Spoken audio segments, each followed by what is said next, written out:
Hi, welcome to Nivithra's kitchen. இன்றைக்கி அவரக்காய் முட்டை பொரியல் செய்ய போகிறோம். வாங்க எப்படி செய்கிறதுன்னு பார்க்கலாம். கடாய் வச்சுருக்கேன். கடாய் காஞ்சதும் ஆயில் விட்டுக்கோங்க. 50 கிராம்ஸ் ஆயில் விட்டுருக்கேன். ஆயில் காஞ்சதும் ஒரு ஸ்பூன் மஸ்டர்ட் ஆட் பண்ணிக்கோங்க. கடுகு பொரிஞ்சிடுச்சு. இப்போ நான் வந்துட்டு 2 மீடியம் சைஸ் ஆனியன் எடுத்துருக்கேன். சாப் பண்ணி வச்சுருக்கேன். சின்னதாக பொடியாக நறுக்கி வச்சுருக்கேன். அதையும் ஆட் பண்ணுங்கள். ஆனியன் ஆட் பண்ணதும் லைட்டாக வதக்கி விடுங்க.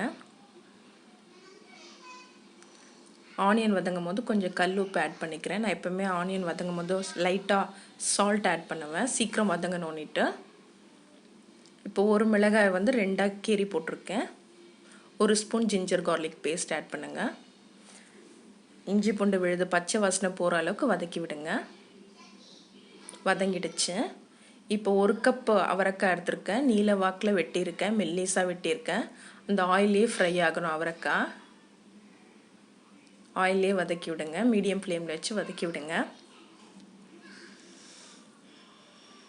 எண்ணெயிலே வதங்கணும். பாதி எண்ணெயில் வதங்கணும், பாதி நான் வந்து தக்காளி போட்டதுக்கப்புறம் அதில் பாதி வதங்கும். எண்ணெயில் பாதி வதக்கி விடுங்க. வதங்கிடுச்சு. பாதி வதங்கிடுச்சு. இப்போ நம்ம தக்காளி ஆட் பண்ண போகிறோம். நான் ஒரு தக்காளி பொடியாக நறுக்கி வச்சுருக்கேன். தக்காளி ஆட் பண்ணுறேன். பாதி எண்ணெயில் வதங்கியிருக்கு. இப்போ மீதி வந்துட்டு இந்த தக்காளியில் விடுற அந்த தண்ணியில் அந்த அவரைக்காய் வெந்துடும். தண்ணியெல்லாம் எதுவும் விடக்கூடாது. ஒரு ஸ்பூன் ரெட் சில்லி பவுடர், காரமாக இருக்கும் இது, அதெல்லாம் நான் 1 ஸ்பூன் ஆட் பண்ணியிருக்கேன். டர்மரிக் பவுடர் 1/2 ஸ்பூன் ஆட் பண்ணிக்கோங்க. பச்சை வாசனை போகிற அளவுக்கு வதக்கி விடுங்க. இப்போ இந்த காய்க்கான தேவையான அளவு உப்பும் ஆட் பண்ணணும். இப்போ நான் 6 முட்டை எடுத்து வச்சுருக்கேன்ல, அதை அடித்து வச்சுக்கோங்க.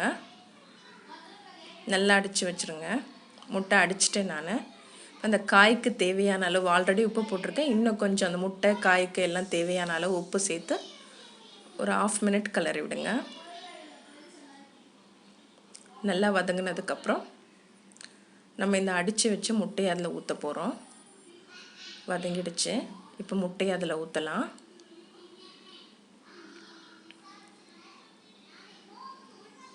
முட்டைக்கும் அந்த காய்களுக்கும் சேர்த்து தான் நான் உப்பு ஆட் பண்ணியிருக்கேன். இப்போ எதுவும் உப்பு ஆட் பண்ண தேவையில்லை. கொஞ்சம் ஸ்டார்டிங்கில் ஹை ஃப்ளேமில் வச்சு கலருங்க, அப்புறம் மீடியம் ஃப்ளேமுக்கு வாங்க. சீக்கிரமாக வேகும். அடியிலேருந்து கிளறி விடுங்க. இது நான்ஸ்டிக்குன்றதுனால ஒட்டாது. அடியிலேருந்து கிளறி விடுங்க. ரொம்ப வேகமாக கிளறாதீங்க. ஸ்டார்டிங்கில் அடியில் கொஞ்சம் பாயில் ஆகணும். எல்லாம் வெந்ததுக்கப்புறம் கரண்டியில் விட்டு நம்ம குத்தி விடலாம். அதை பாருங்கள், இப்போ பாயில் ஆகிடுச்சு. இப்போ நல்லா பொடி மாஸ் பதத்துக்கு வந்துடுச்சு பாருங்கள். கரண்டியில் வச்சு கிளறி விடுங்க. அதை நல்லா குத்தி விடுங்க.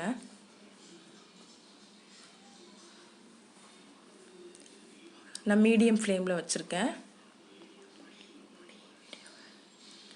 ஆயிடுச்சு. நம்மளோட பொடி மாஸ் ரெடி ஆயிடுச்சு. அவரைக்காய் முட்டை பொரியல் ரெடி ஆயிடுச்சு. சாம்பார் சாதம், ரச சாதத்துக்கெல்லாம் நல்லாயிருக்கும். நீங்களும் வீட்டில் ட்ரை பண்ணுங்கள். உங்களுக்கு எல்லாருக்கும் பிடிக்கும். சாப்பிட்டு நீங்களும் வீட்டில் செஞ்சு பார்த்துட்டு லைக் பண்ணுங்கள், ஷேர் பண்ணுங்கள், சப்ஸ்கிரைப் பண்ணி விடுங்க. தேங்க்யூ.